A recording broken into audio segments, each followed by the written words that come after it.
Merhaba dostlar. Bu videoda uzun bir aradan sonra arındırmasızlar serimize devam ediyoruz. Arındırmasızlar videomuzda ne yapacağız? Arındırma gerektirmeyen, hiçbir mahzurlu geliri olmayan, Borsa İstanbul'da işlem gören şirketlerin analizini yapmaya çalışacağız. Şu an itibariyle Helal Finans mobil uygulamamızdan veya web sitesinden güncel olarak katılım finans formuna göre mahzurlu geliri bulunmayan şirketlerin nasıl bulunacağını göstereyim size. Hisseler kısmına tıkladığımız zaman şurada zaten hazırladığımız bir filtre var. Arındırmasızlara tıkladığımız zaman burada 21 adet şirketin hiçbir mahzurlu gelire bulaşmadan katılım finans formu yayınladığını görmüş oluyoruz burada. Her şirketin burada ayrıntılarına tıklayabilirsiniz, inceleyebilirsiniz. Biz burada bu şirketlerin teker teker teknik olarak incelemesini yapacağız. Şimdi analiz sayfamıza gelelim.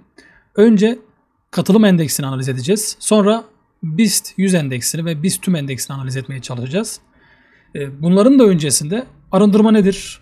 Arındırmasızlar ne demektir? Bunların ayrıntıları için yine web sitemizin ve mobil uygulamamızın bilgi notları kısmından bu bilgilere ayrıntılı olarak erişebilirsiniz. Sorularınız olursa da video altına da yazabilirsiniz. Aynı şekilde Telegram grubumuza gelerek oradan da daha önce defalarca sorulmuş ve defalarca cevap verilmiş mesajlara bakabilirsiniz. Şimdi güzel bir haberim var. Şöyle ki arındırmasızlar bu sene altını da geçti. BIST endekslerini de geçti. Katılım endeksini de geçti. Şöyle şurada bir çalışma hazırlamıştım. Birlikte bakalım.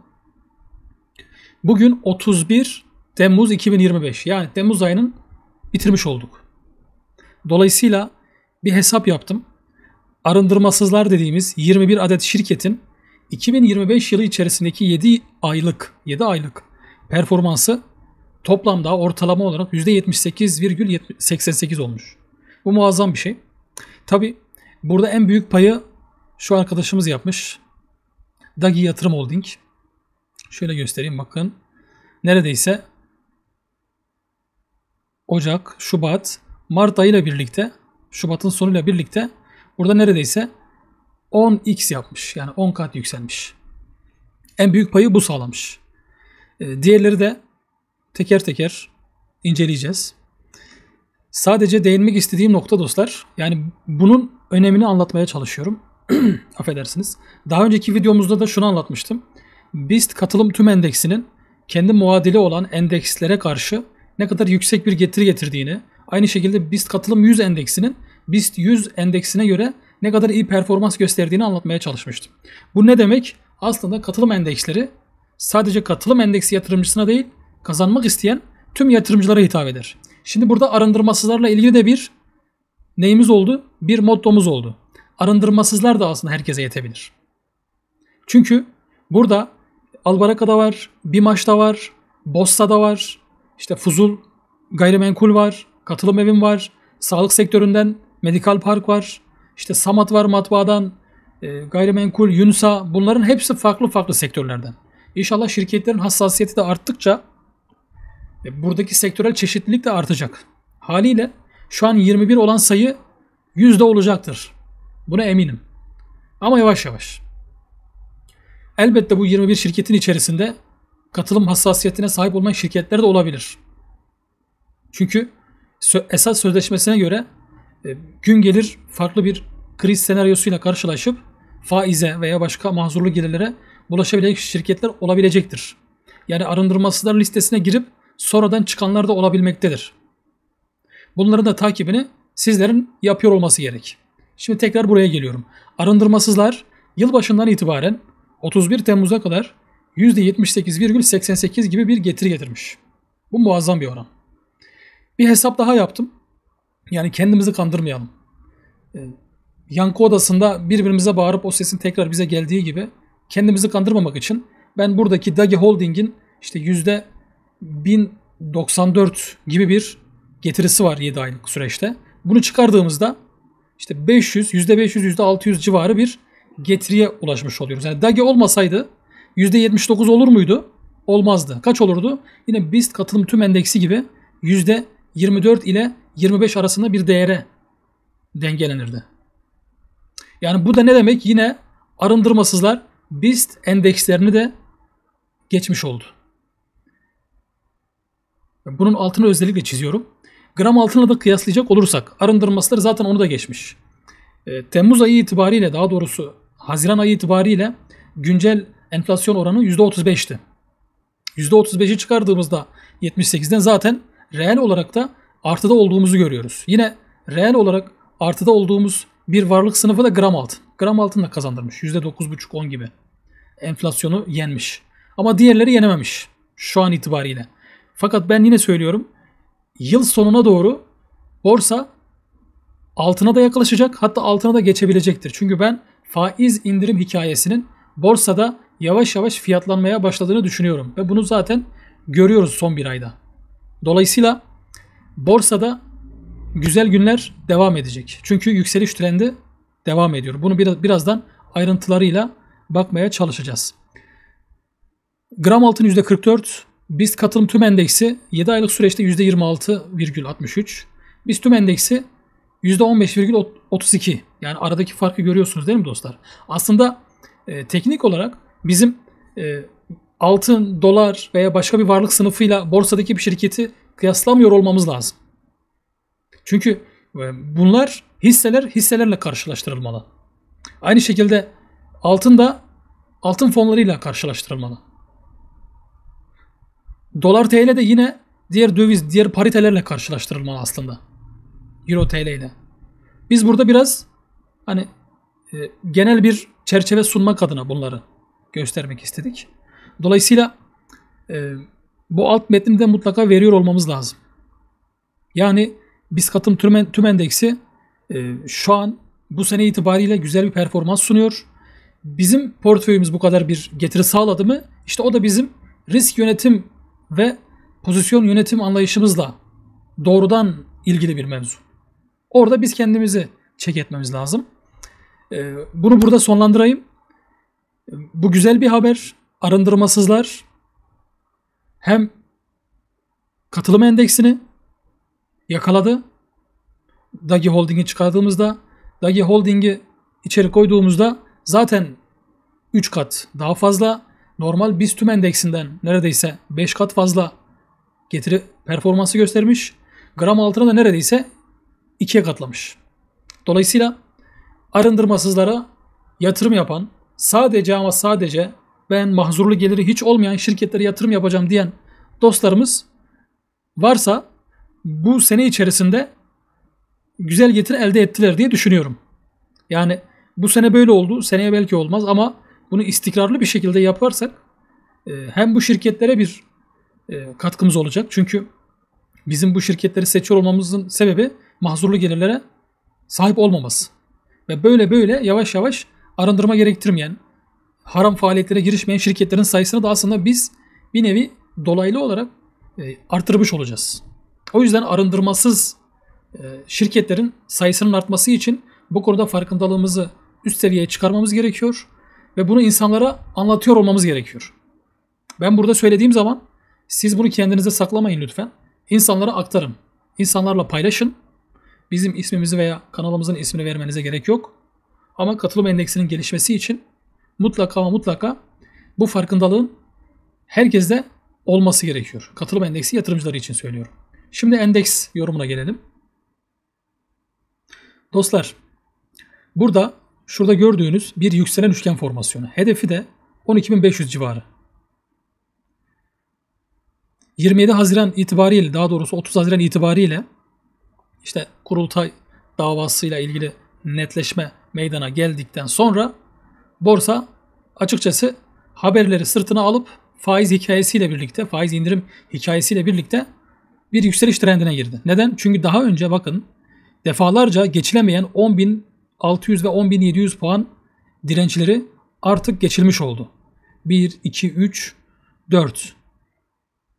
Ve geçildikten sonra bir daha buraya gelir mi bilinmez. Ama şu an itibariyle 12.230 puandayız.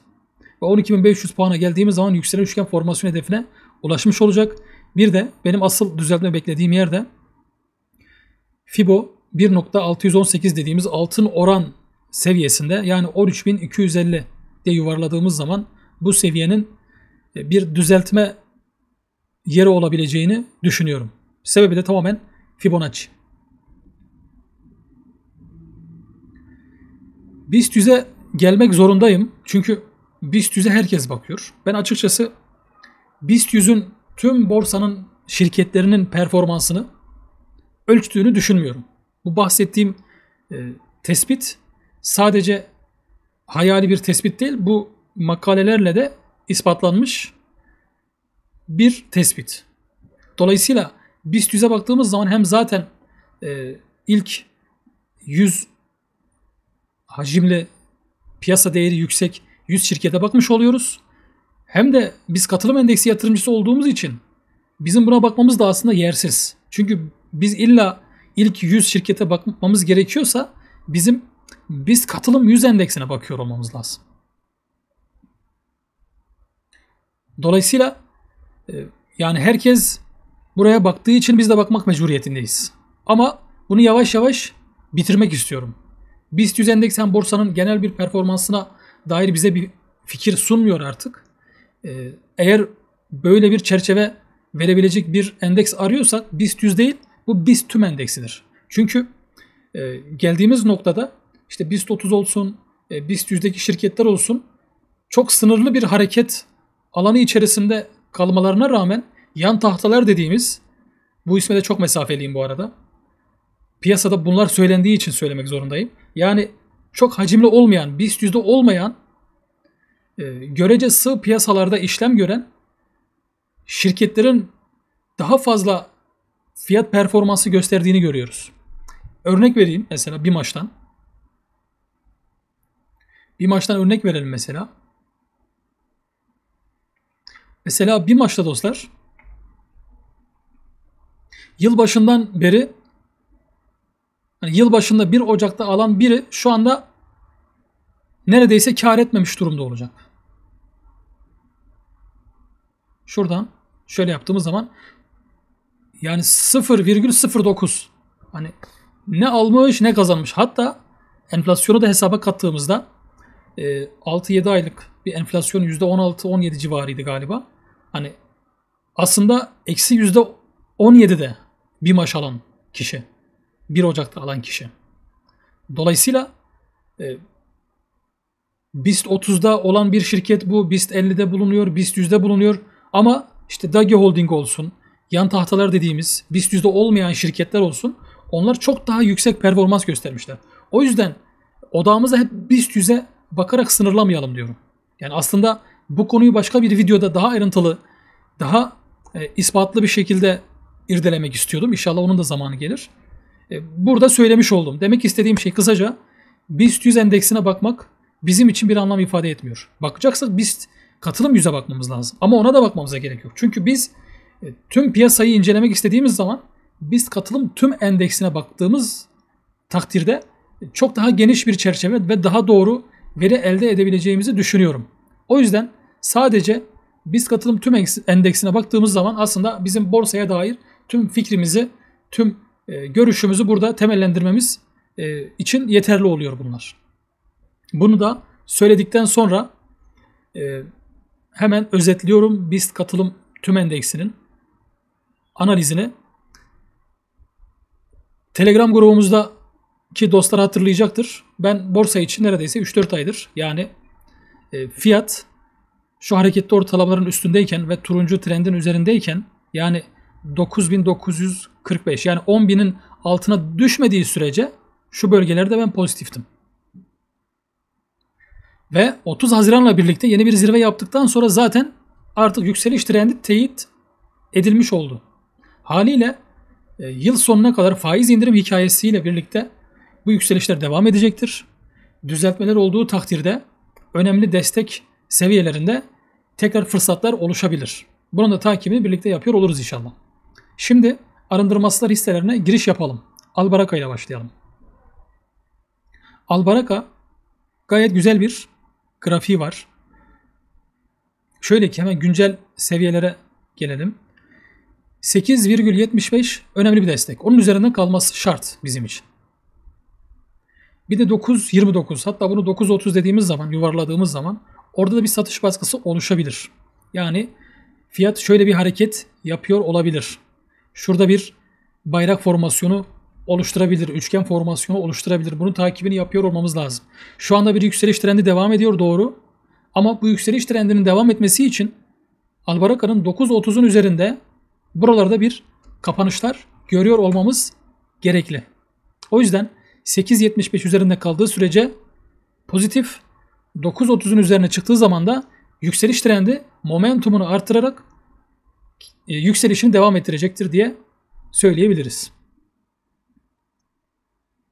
Bahadır Kimya uzun zamandır 40 ila 45 arasında gidip geldi. Şu bölge önemli bir destek alanı oluşturdu. Tabi halka arzdan sonra şöyle bir yükselişten sonra düştü ve burada bir daha toparlanamadı. Neredeyse hani 10 aydır diyebiliriz. Ve şimdi halka arz fiyatına geldi. Yani neredeyse bir yıldan sonra, Ağustos'ta halka arz edilmişti. Şimdi de Ağustos'a yeni giriyoruz. Dolayısıyla bir yıl sonra halka arz fiyatına geldi ama bunun bir de enflasyonu var. Yani onu eksiye katladığımız zaman aslında %35'e hesaba kattığımız zaman şöyle %35 neredeyse aslında Bahadır Kimya'yı halka arzdan beri elinden tutanlar aslında çok daha zarardalar aslında %35. Dolayısıyla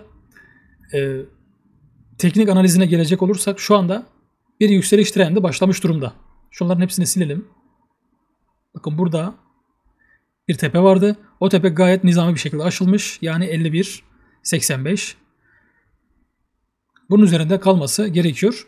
Bir de şöyle bir olay var. Şurada da bir dinlenme alanı oluşmuş. Olay ki fiyat şu hareketini yapar.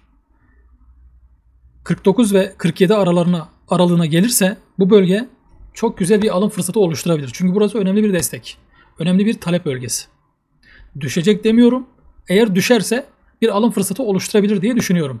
Onun haricinde zaten yükseliş trendinde olduğunu söylediğimiz için düşmeden de düzeltme yapmadan da gidebilir. Ama ben düzeltme yapmasını daha sağlıklı bulurum. Buraya geldiği süre zarfında tetikte olalım. Ben tetikte olacağım. 47,5 ve 50 aralığı önemli bir alım fırsatı oluşturabilir gelirse. Bunu takibini yapalım. Burada da yani 65-66 aralığında da önemli bir direncimiz var. Bu da tahmini %15, %19 gibi bir prime denk geliyor. Yani fiyat oraya geldiği zaman güzel bir kar satışı yapılmalı diye düşünüyorum. Devam edelim. Bir maşa az önce baktık ama tekrar şöyle bir geniş resimden bakalım. Burada bir sarı trendimiz var. Sarı trendin altına düşmediği sürece ben uzun vadede bir maç için olumluydum. Hatta grubumuzda da paylaştık. 400'e geldiğinde yani fiyat 19 Mart'tan sonra neredeyse hani 500 liradan 400 liraya geldi. Ve buradan neredeyse tekrar 530 civarına geldi birkaç ayda. Yani aslında kendisini toparladı. Yani burası önemli bir fırsattı. 2 gün kalmış bakın burada. 2 gün boyunca alan aldı. Şimdi ise bakın yeni tepeler yapıyor. Yani şuradaki tepe aşılmış durumda. O yüzden pozitifim. Fakat şuradan devam eden bir turuncu düşen trendimizi görüyorsunuz. 1, 2, 3 defa çalışmış. Bunu da aşması halinde yani şöyle bir hareket yapması halinde bir maç için arkadaşlar bilir pozitif olup pozitif diyebilirim. Yani artık tüm göstergeler hepsi pozitif teknik olarak ve şu bölge güzel bir alım fırsatı oluşturabilir. Bunun kırılıp kırılmadığını takip ediyor olmamız lazım. Şu anda tam olarak nereye denk geliyor hemen bakalım. Şu anda 550'ye falan denk geliyor. Şöyle bir buraya da seviyemizi koyalım. Bir maçta takip edeceğim seviye 550. 550'de bir dirençle karşılaşabilir ama onu aştıktan sonra artık çok daha rahat hareket edebiliriz. Tabii bir de destek noktamızı da burada işaretleyelim. Şurada da 2 desteğimiz var. Burası neye tekabül ediyor? 485. Ola ki 485'e gelirse burada da bir fırsat oluşturabilir. Ama bunun da altına düşerse kısa vadede biraz daha bekletebilir. Şurada da bazı işaretlemelerimiz olmuştu. Kuveyt Türk Yatırım 2025 hedefinin 703 lira olacağını söylemişti. 2025'in başında. Böyle bir notumuz da var. Dolayısıyla bu arada diğer tüm aracı kurumların hisse hedef fiyatlarını da inşallah Helal Finans mobil uygulamamızda koyacağız. Burada örnek olması açısından grupta duyurmuştum bunu. Grupta analizini yaptığımda buraya not olarak eklemiştim. Böyle de bir prim potansiyeli olduğunu söylüyor Kuveyt Türk Yatırım. Devam edelim. BİM Ulaşım Teknolojileri. Halka arzdan sonra neredeyse 3 kat yükseldi. Yani 90'lardan 270-80-90'lara kadar yükseldi. Ve burada bir konsolide süreci yaşanıyor. Yani burada bir güç toparlaması mümkün. Önemli bir direnç 280 diyebiliriz. Altta da önemli bir destek var. 180. 180'in üzerinde kalmalı dostlar. 180'in üzerinde kaldığı sürece hala bir umut var. Tabi buradaki hareketleri de bizim takip ediyor olmamız lazım. Şurada 1-2 vuruş yapmış. Şurada bir vuruş var. Ola ki buraya gelirse yani 193'ten şu an 180'lere 175'lere gelirse buradaki hareketleri daha sık, daha küçük zaman dilimlerinde takip ediyor olmamız lazım. Orada bir pozitif uyumsuzluk görürsek güzel bir geri dönüş, güzel bir alım fırsatı yakalayabiliriz. O yüzden önemli seviyelerimiz 180-175 aralığı. Bunları takip ediyor olacağız. BİM Yatırımlar Holding. Bunu da şöyle yapalım dostlar. Yani neredeyse halka arz fiyatına yaklaştı bir geçen ay. 180'e kadar geldi. Ve buradan güzel bir hareket yaptı. Şimdi ya düşüş trendi devam ediyor bu arada. Şu an yükseliş trendinin bittiğine dair bir emare göremiyorum günlük zaman diliminde. Ama şöyle 4 saatliğe baktığımız zaman fiyatın şu an burada bir bayrak formasyonu oluşturduğunu görebiliriz.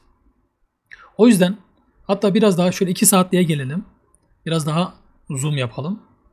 Şurada 236 üzerinde kaldığı sürece buradaki bayrak formasyonunun çalışma ihtimalinden söz edebiliriz. Hemen hedefini de ayarlayalım. Şöyle kabataslak çiziyorum. Nizami çizmiyorum. Videoyu çok fazla uzun tutmak istemiyorum. 1 saati geçmek istemiyorum. Burada şuradaki dipten alıyorum. Herkes şöyle yapar genelde. Ben şöyle yapıyorum. Bu da bana mantıklı ve gerçekçi geliyor. Bunu teknik analiz eğitimde anlatmıştım. 304. Biz buna direkt 300 diyelim. 300'de ne var dostlar? 300'de bayrak formasyon hedefimiz var.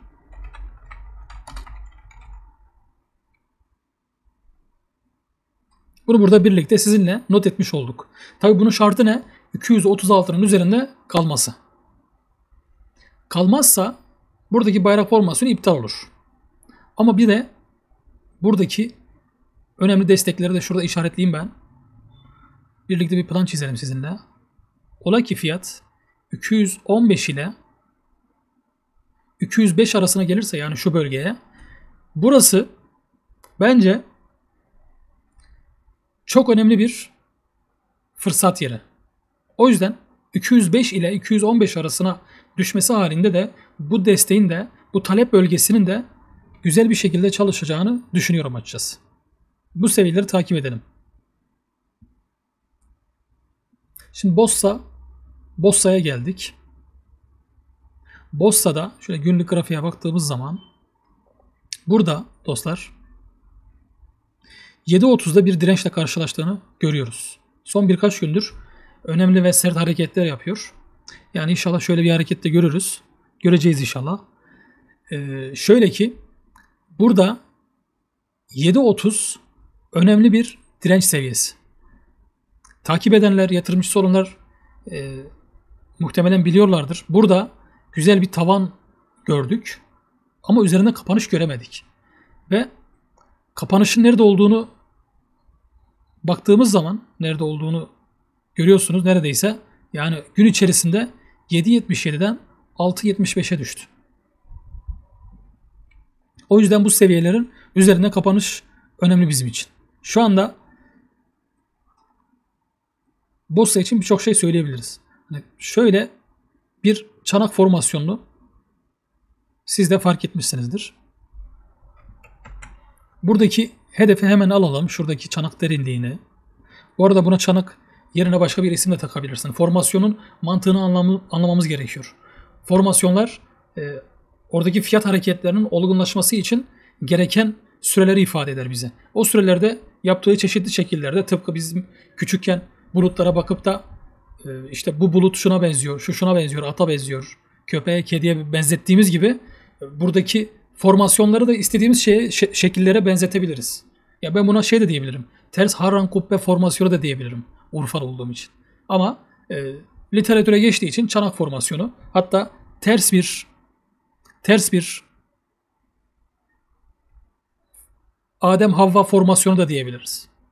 Yani birçok isimlendirme var. Ama önemli olan mantığı anlamak. Şuradaki derinlik kadar gitmesi beklenir. Bu da hemen hemen 9.5'a falan denk geliyor. Hemen baktığımızda zaten 10 lirada önemli bir destek var. Hatta burada çizelim alan olarak. 9.5 ile 10 lira arasında önemli ama çok önemli.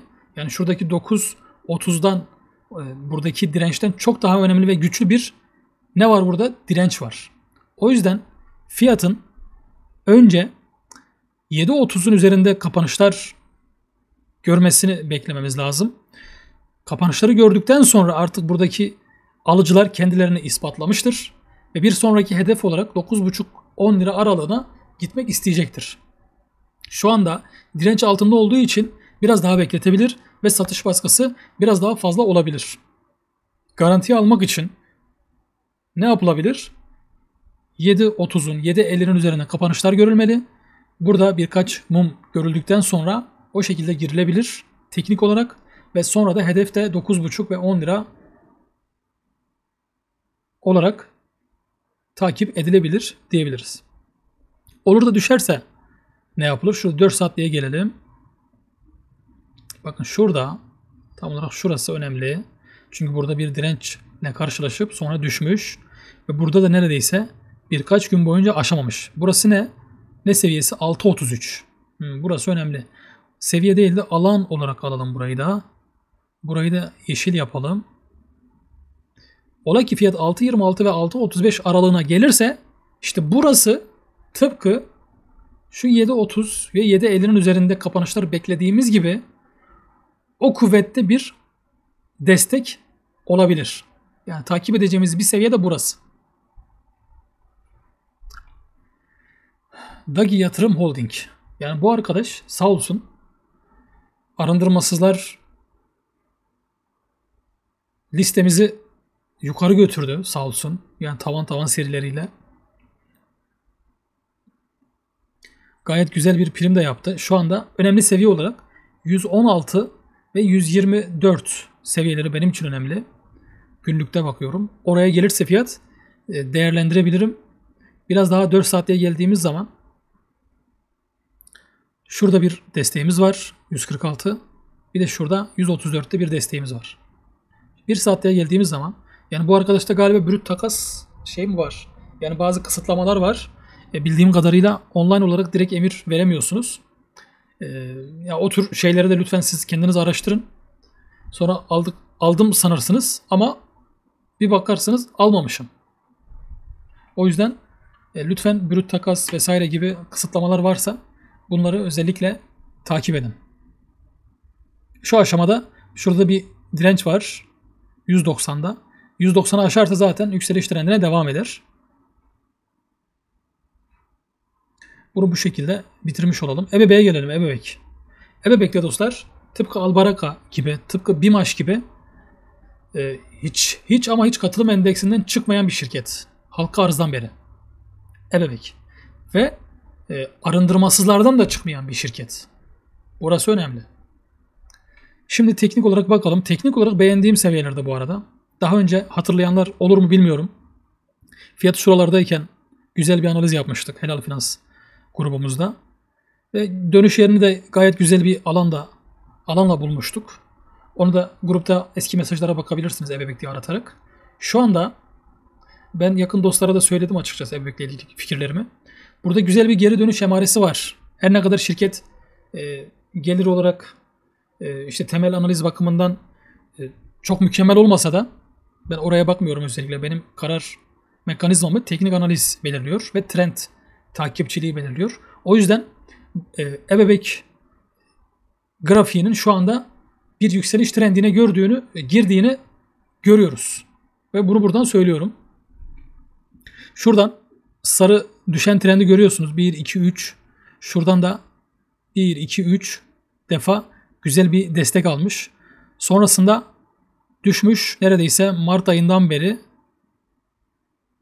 ta ki Temmuz ayıyla birlikte, yani şu son haftada burayı kırdı. Burayı kırması çok önemli. Bu bir. İkincisi haftalık 45 direncini de kırdı. Onun üzerine kapanış da yaptı. Ve günlükte burada bir pozitif uyumsuzluğumuz da vardı. Ve hareketli ortalamaların da üzerine geçerse, yani şuradaki gibi, tam olarak şuradaki gibi muazzam olur. Yani onu bekliyorum şu anda. Burada biraz takılabilir ama her takılması bence fırsattır. Çünkü dediğim gibi borsa faiz indirim hikayesi borsa yıl sonuna kadar güzel bir şekilde fiyatlandıracak ve fiyatlamaya devam ediyor. Ebebek'i de güzel yerde maliyetlenmek önemli bizim için. Şu anda 48,5'ta. 45 liranın üzerinde kaldığı sürece pozitif diyorum teknik olarak. Hedefi de söyleyelim, yani direnci 61 önemli bir direnç olacaktır.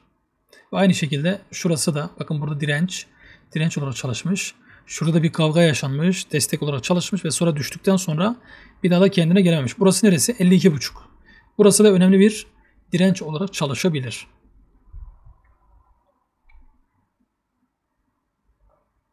Devam ediyoruz. Exxon'da daha önce birkaç bir şey çizmişim. Şunları sileyim. Bakın dostlar. Burada bir kanal içerisinde düşüş trendi içerisinde olduğunu görüyoruz değil mi? Fakat burada güzel bir şey var. O da şöyle. Şu alandan kurtulmuş Exxon. Bu pozitif bir emare. Bir. Ama aynı zamanda bir düşüş trendi, bir düşüş kanalı içerisinde olduğu da negatif bir emare. Burada söyleyelim. Bir. Hareketli ortalamaların üzerine geçmesi. Bu da pozitif. Bu da ne demek? Pozitif 2, negatif 1 demek. Aynı şekilde bağlı endeksimizin 50'nin üzerinde olması. Bu da pozitif. Ne oldu? 3-1. 3-1 pozitif spor önde diyebiliriz. Şöyle ki eğer Exxon Gıda, yani takip edeceğimiz seviyeyi söylüyorum. Şöyle 7 liranın üzerine kendini atarsa, yani daha önceki tepenin üzerine kendisini atarsa, şöyle şu hareketi yaparsa muazzam olur.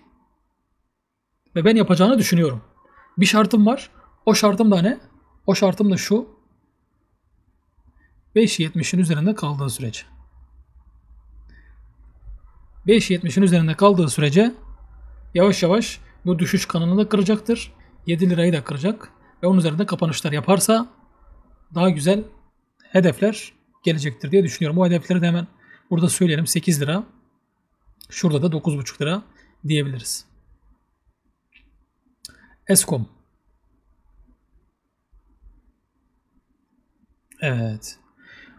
Burada öncelikle bir düşüş trendi var iken bu düşüş trendinin kırıldığını görüyoruz değil mi? Bu bir.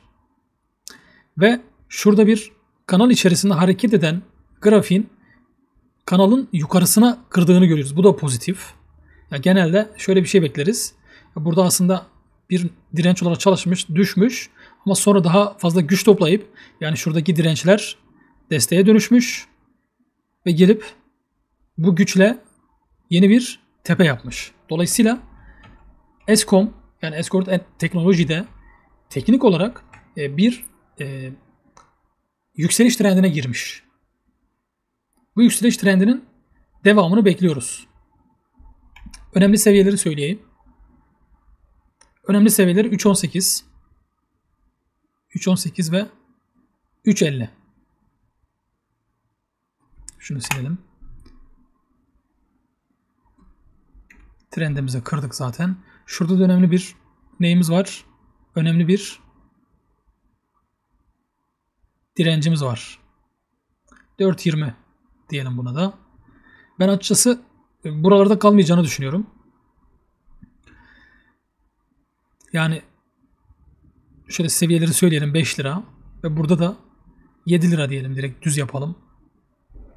Bu seviyeleri yavaş yavaş gelecektir ama nasıl? Düzeltme yapa yapa. Düzeltme yapa yapa. Şurada da minik bir 4 saatliğe baktığımız zaman ne kadar nizami düzeltme yapa yapa gittiğini, yükseldiğini göreceksiniz bakın. Şuraya gelse mesela 3.5'a güzel bir fırsat olabilir. Hatta 3.15, 3.20'lere gelse de güzel bir fırsat olacaktır. Benim asıl olayım şu dibin altına düşmemesi. Yani 3.20'nin altına düşmemesi lazım. Düşerse buradaki yükseliş trendi bitmiştir demek. Bu şekilde takip edelim. Şimdi Fuzul GMV'ye bakalım. Malumunuzdur, takip edenler bilir. Fuzul Gayrimenkul, daha doğrusu Fuzul Holding bir katılım bankası hikayesiyle yükselmeye başladı. Ve şu anda bir tepe oluştuğunu görüyoruz. Yani neredeyse yıl başından beri, yani Ocak ayından beri 35 ile 30 arasında gidip geldi. Yani geçen senenin Temmuz ayından sene sonuna kadar gayet güzel bir rally yaptı. Ama şu anda 30 ile 35 arasında bir tıkanma var. Şöyle yapalım. Önemli seviyeleri sizinle paylaşayım. Hani çok fazla küçük zaman dilimine girersek kafalar karışır ve bir sürü seviye olur. O yüzden bizim için anahtar seviyeler birkaç tane olması yeterli. Hemen bir tanesini söylüyorum. Şurada 37 diyorum burada. 37, 16 değil 37. Çünkü seviye olarak değil bir alan olarak olması çok daha anlamlı. Yani şurada biraz daha yaklaştırdığımız zaman şu bölgeye dikkatinizi çekmek istiyorum. Şurası. Daha önce bu bölgeye gelinmedi. Bu bölgeye gelindiği zaman burada neredeyse bir hafta boyunca durulmuş. Ve sonra sert bir şekilde düşürmüş. Tekrar geldiği zaman buradan red yemiş. Düştü. Tekrar gelmiş. Burada birkaç gün daha oyalanmış ve tekrar kafasına vurmuşlar. Dolayısıyla bu bölge önemli. Bu bölge hangi bölge? 36,5 ile 37,5 bölgesi. Yani şu bölge kesinlikle dikkate alınması gereken bir direnç bölgesi. Bunu kırmızı yapalım. Bu bölgenin aşılması yeni zirveler anlamına gelecektir. Şurada bir desteğimizi de çizelim. Şurada minik bir desteğimiz var. Bakın burada destek olmuş. Burada destek, burada destek. Bu ne? 31,5. 31,5'un üzerinde kalmalı. 31,5'un üzerinde kaldığı sürece 36,5'a 37'ye gidecektir. Buradaki direnç, buradaki satış baskısını takip edeceğiz. Üzerine kırarsa, örnek veriyorum, elimizde 50 tane varsa, 50 birim varsa bunu 100'e tamamlayabiliriz. Veya şu an risk yönetimini, pozisyon yönetimini kurgulayabiliriz. Şu an elimizde 20 tane var diyelim. Buraya geldiği zaman işte 10 tanesini satıp 10 tanesi elimizde kalacak şekilde devam edebiliriz. Yukarı çıktığı zaman 90'la birlikte 100'e tamamlayıp oradan devam edebiliriz. Veya 31,5'a gelir. Buradan toplamda 100 birim hakkımız varsa işte buradaki 20'nin üzerine 80 burada ekleyebiliriz. Ama altına düşerse stop olmak kaydıyla. Stop mutlaka olunmalı dostlar. Ben teknik analizi bu yüzden önceliyorum diğer analiz yöntemlerine göre. Çünkü yani başka bir videonun konusu ama şirket kar ediyor ama fiyatı düşüyor. Dolayısıyla şirketin kar etmesiyle tam olarak doğrudan orantılı olmayabiliyor bazen fiyatlama. Ben o yüzden tamamen fiyat odaklı, yani fiyat her şeydir mantığıyla fiyat üzerindeki seviyelerle hareket ediyorum. O yüzden inşallah siz de buna göre stoplarınızı, risk yönetiminizi yapmaya çalışın. Devam ediyorum.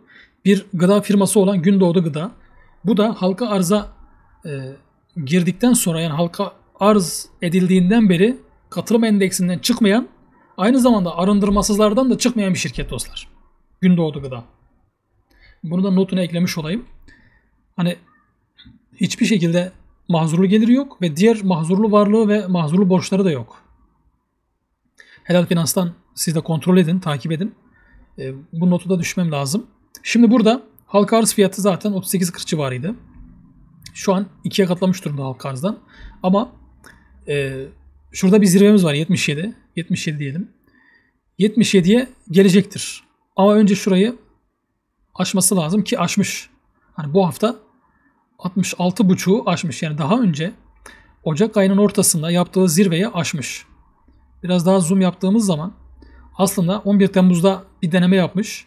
İzin vermemişler. Tamam demiş kardeşim, ben mahalleme gideceğim, abilerimi çağıracağım. Abileriyle gelmiş, kavgaya girişmişler ve alıcılar şu anda kazanmış durumda. Yani 66.5'un üzerinde. Alıcılar galip burada. Bir sonraki direnç 77. Eğer ki 77 de aşılırsa, ki ben Ağustos ayı içerisinde aşılacağını düşünüyorum. O zaman gelince birlikte bakalım. Yani sonrasında 100 hedefi de var. Ona da birlikte bakalım inşallah. Tabi burada bir şartımız var, hemen gelelim. 60 liranın üzerinde kalması şartıyla.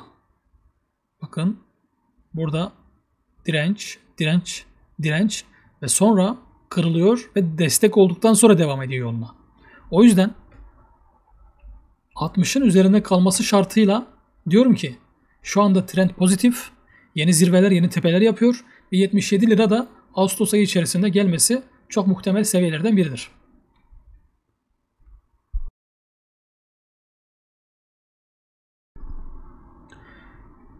İz Yatırım Holding şu anda yeni zirveler yapıyor dostlar.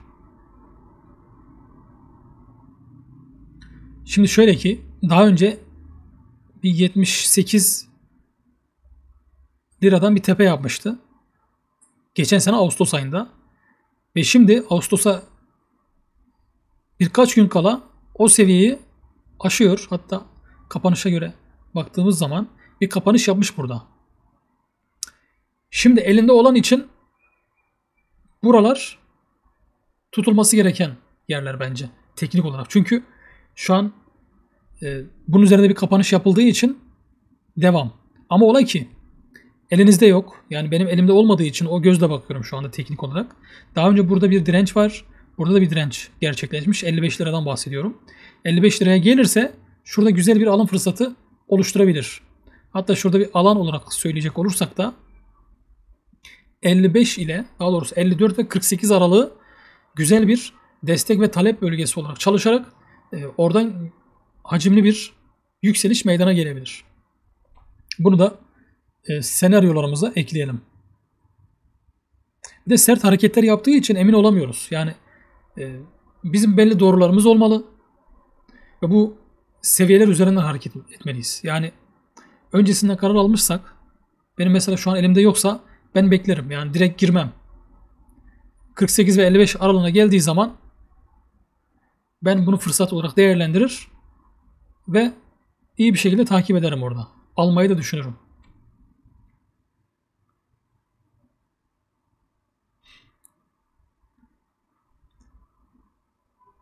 Körfez Gayrimenkul malumunuz bayağı bir sert düştü.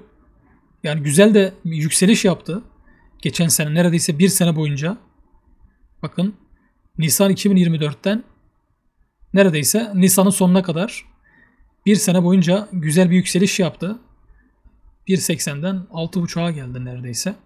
Ve sonra sert bir şekilde düştü.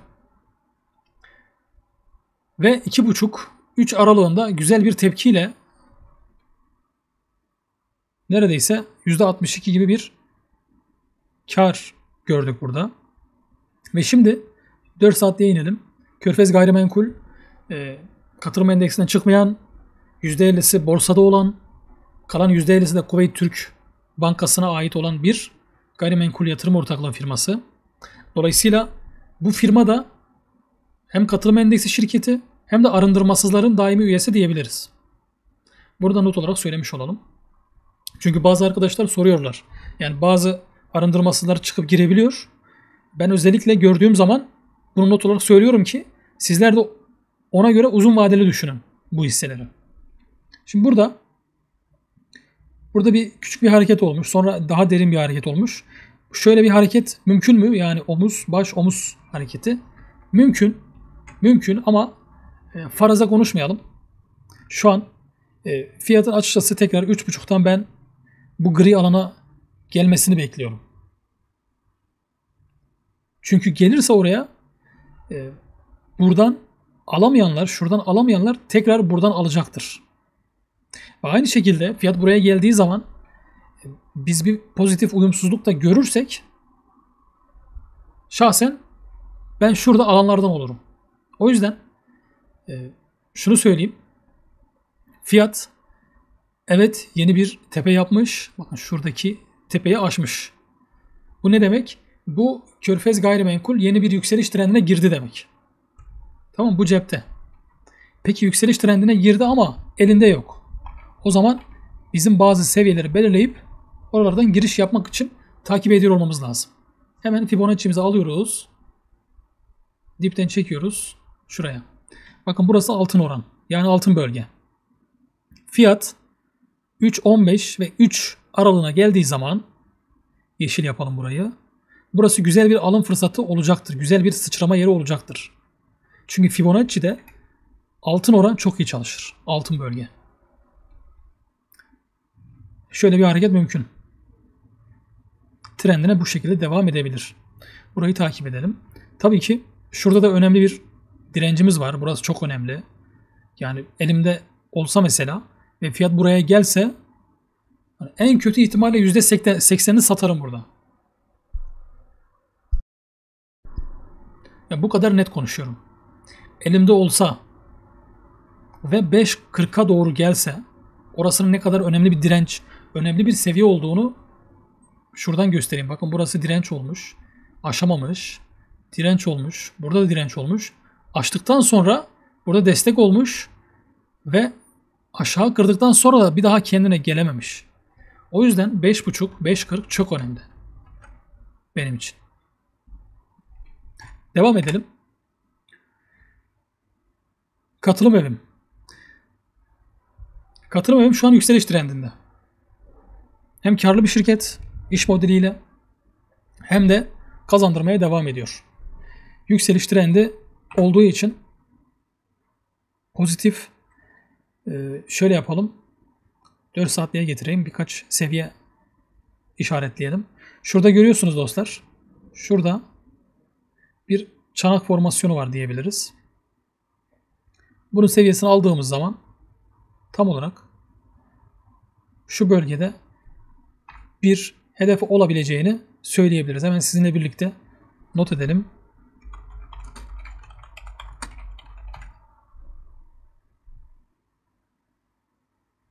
Fibonacci'mizi de hemen buradan bağlayalım. Bakın. Çanak formasyon hedefiyle şuradaki Fibonacci hemen hemen aynı yere denk geliyor. Burası önemli. Demek ki burası önemli. Bir de şurası.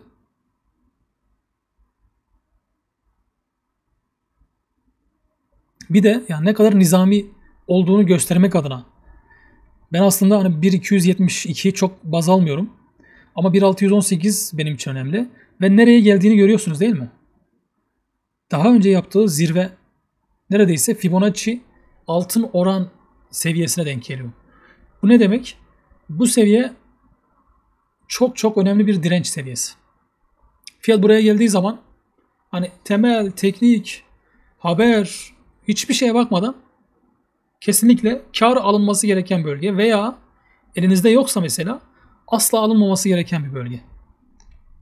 Yani şu bölgeden bahsediyorum. Şuranın 16-17 civarında. Bu bölgeleri, bu seviyeleri takip edeceğiz dostlar. Tabii ki bizim için bir şartımız var. Bir şartımız da şu. 7.70'in üzerinde kaldığı sürece.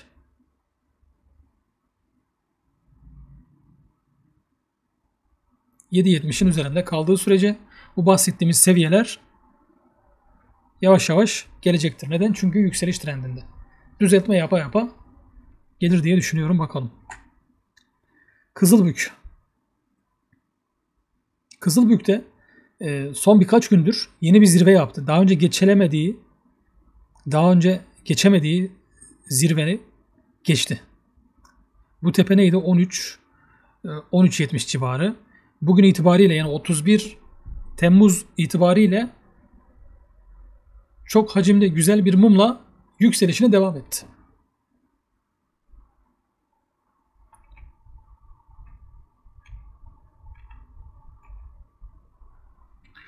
Şöyle sola bakıyorum. Şurada bir hedef var. Şurada bir direnç var önemli. 22-23. Oraya gelir mi? Bu arada burada neden takıldığını da şuradan anlayabiliriz. Evet. Ne kadar muazzam çalışıyor değil mi? Yani benim teknik analize öncelememin, önem vermemin sebebi bu işte. Bu seviyeleri unutmuyor grafik. Bakın ta ne zamandan beri destek olarak çalışmış bir bölge 13.30 geliyor 2 sene sonra çalışıyor.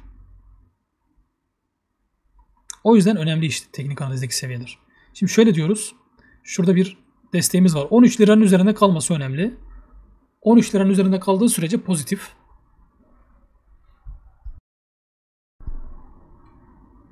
Kızılbük. Şuradaki çanak formasyonunu da baz aldığımız zaman şu çanağı görüyorsunuz. Hani çanak değil de sonuçta bir derinlik var. Ve şurada bir güç toplama çabası var. O yüzden çanak diyorum. Yani piyasada çok fazla konuşulduğu için bu formasyon. Aynı dili konuşmaya çalışıyorum. Yoksa bir isim vermek zorunda değiliz buna. Bu bölge önemli bir bölge. Dolayısıyla bu seviyeyi alıyorum. Şöyle yukarı doğru getirdiğim zaman 18 liraya denk geliyor.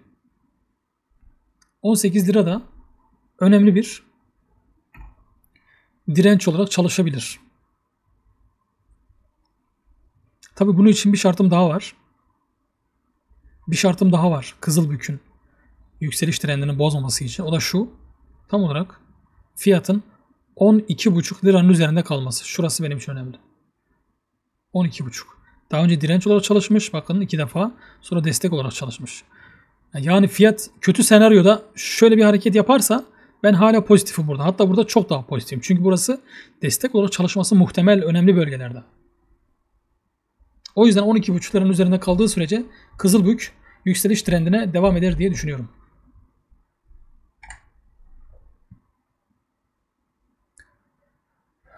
MLP Sağlık. Bu arkadaş da bu hafta yeni bir kafif yayınladı. Biliyorsunuz kafifler yayınlanmaya başladı ve 1 Ekim'deki katılım endeksi güncellemesi için şirketler bilançolarını açıkladıktan sonra hemen ardından yani bir hafta içerisinde katılım finans formlarını da paylaşıyorlar. Ve MLP Sağlık Hizmetleri de paylaştığı forma göre arındırmasız olarak kalmaya devam etti. Yani bu arkadaş da bu katılım finans formu değişmediği sürece düzeltilebiliyor çünkü 1 Ekim'e kadar. Değişmediği sürece MLP Sağlık Hizmetleri 1 Mayıs 2026'ya kadar arındırmasız olmaya devam edecektir. Ve katılım endeksli olmaya devam edecektir. Bu şekilde bir tahmin yürütebiliriz. Şimdi gelelim teknik analizine. Bu arkadaş pozitif. Sebeplerine gelelim. Birincisi şurada bir ne var? Bir düşüş trendi var. Bu düşüş trendi kırılmış değil mi? Bu bir. İkincisi fiyat şurada düşüş trendine girdiği zaman ne olmuş? Yeni dipler yapmış. Daha düşük dipler yapmış. Şurada tepe yapmış.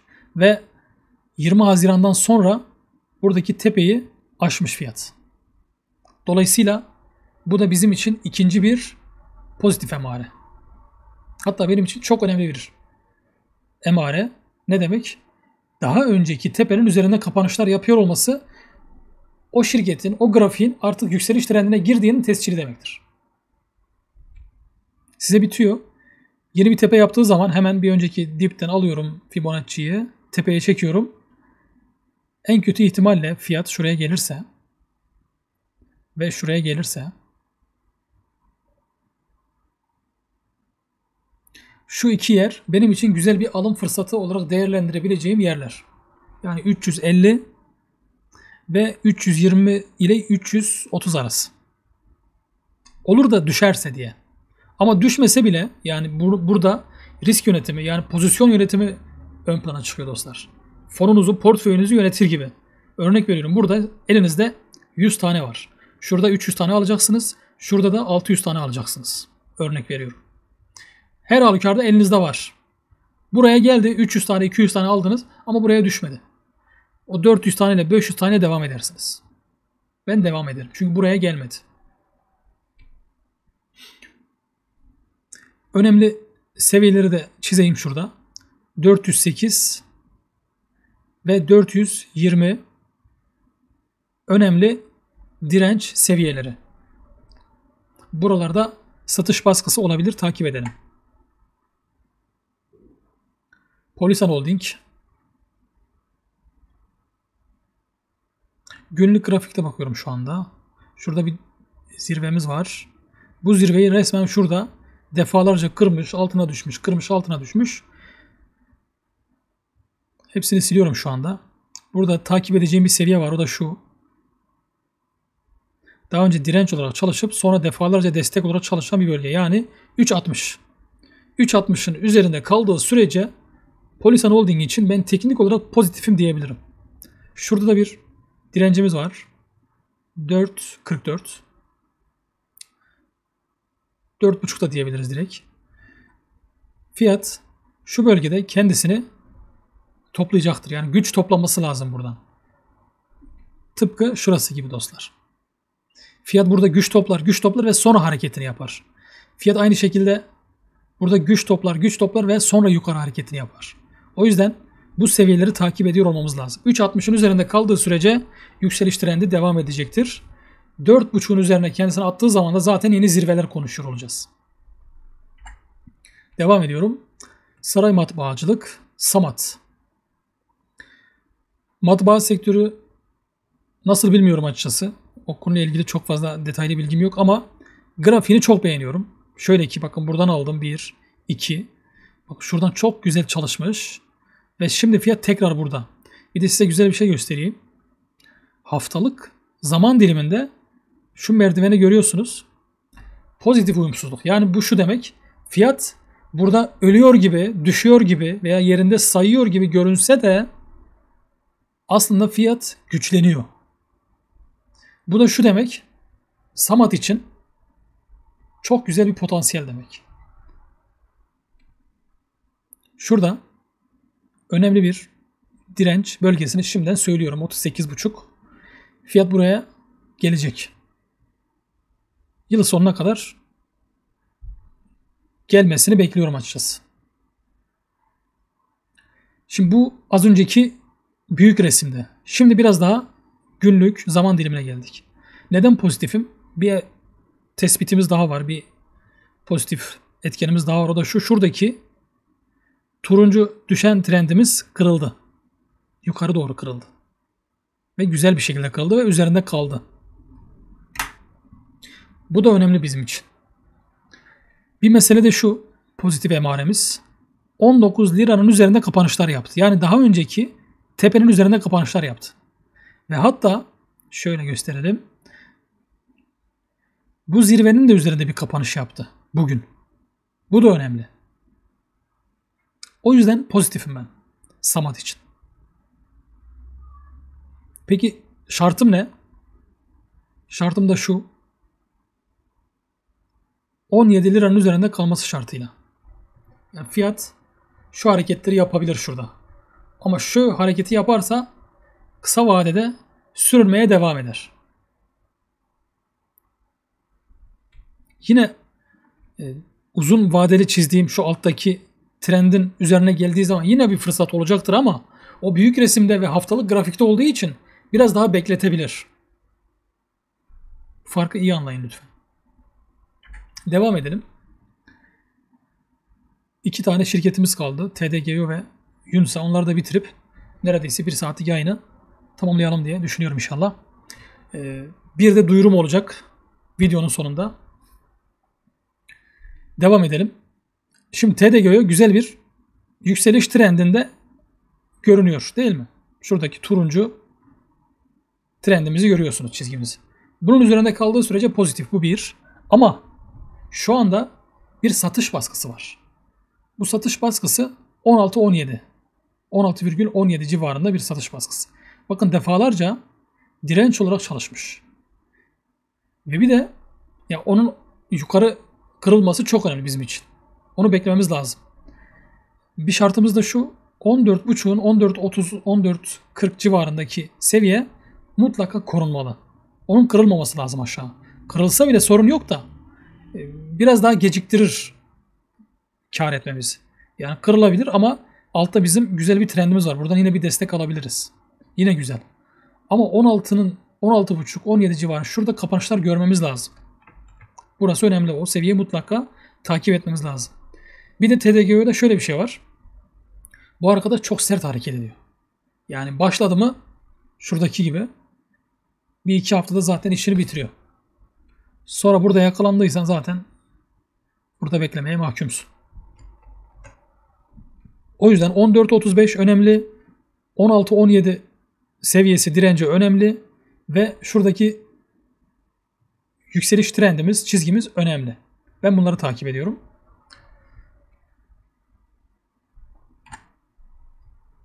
Şimdi son hisseye geldik. Yunsa.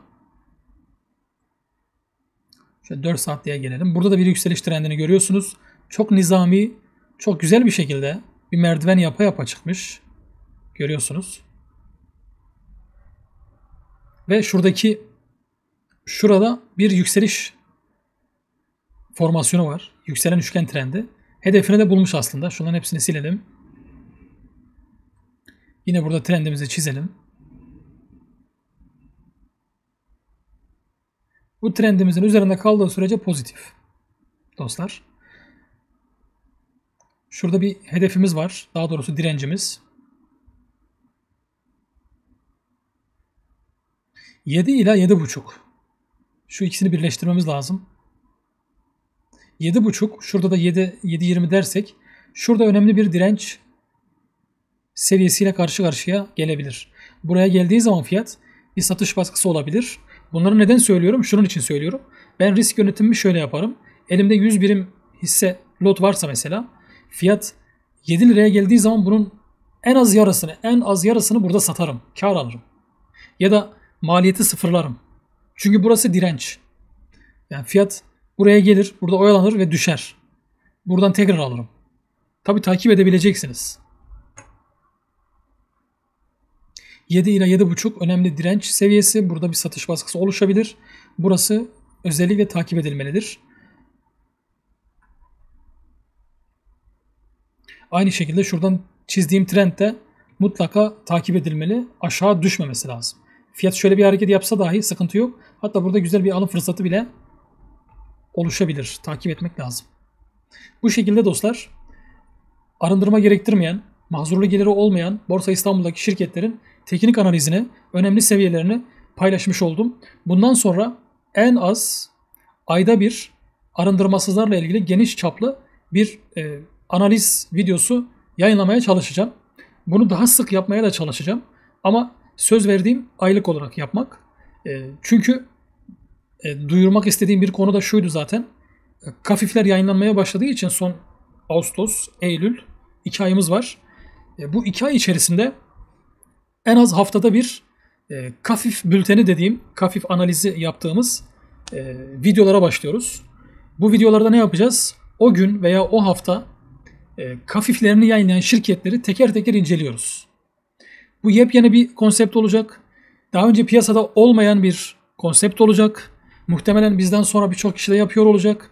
Tıpkı arındırmasızları ön plana çıkarıp farkındalığını oluşturduğumuz gibi bu kafif bülteni dediğimiz kafif analizini yapacağımız video konseptini de ilk defa biz yapıyor olacağız.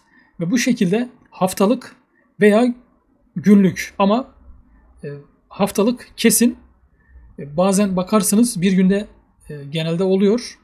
Son güne bıraktıkları için şirketler bir anda 40-50 şirket kafif yayınlayabiliyor. O gün özel de yayınlar yapabiliriz. Ama dediğim gibi kafif analizi yapacağımız kafif bülteni videolarımıza bu hafta itibariyle başlıyoruz inşallah. Şu ana kadar yanlış hatırlamıyorsam 20'den fazla kafif yayınlayan şirket oldu. Bunların hepsini birlikte analizini yapıyor olacağız. Ne kadar mahzurlu geliri var? Bu 6 ay içerisinde ne kadar faize bulaşmışlar? Askıda hisse oluyor mu olmuyor mu? Katılım endeksinden çıkabilir mi, çıkamaz mı, girebilir mi, giremez mi? Arındırmaları nasıl? Arındırma hesaplamaları nasıl yaparız vesaire gibi birçok konuları Kafif bülteni dediğimiz Kafif analizi yapacağımız video konseptleriyle inşallah sizin karşınızda olacağız. Bu da bizim için piyasaya bir hediye olacaktır. Bizleri takip edin, bizleri destekleyin lütfen sosyal mecralarda. Çünkü biz bizeyiz. Bizden başka kimse yok. Bizden başka birbirimizi önemseyen, bizi önemseyen başka kimse yok. Kurumlar kar derdinde. Bizler de katılım endeksine göre işlem yapmaya çalışan yatırımcılarız. Birbirimizi anlayalım, birbirimizi destekleyelim. Bu şekilde yaptığımız videolar da inşallah hayırlara vesile olur. Arındırmasılar videomuzu burada sonlandırırken son kez notlarıma bakayım. Bir notum da şu. Yapacağımız videolarla ilgili önerileriniz varsa bunları yorumlara yazın lütfen. Onları okuyor olacağım. Onlara göre kendimizi biz de bir check edelim. Eğer yapabileceklerimiz varsa yapıp sizlere fayda, katkı sağlamaya çalışalım inşallah. Sonlandırıyorum burada videoyu. Görüşmek üzere. Hayırlı, bol ve bereketli kazançlar diliyorum. Allah'a emanet olun.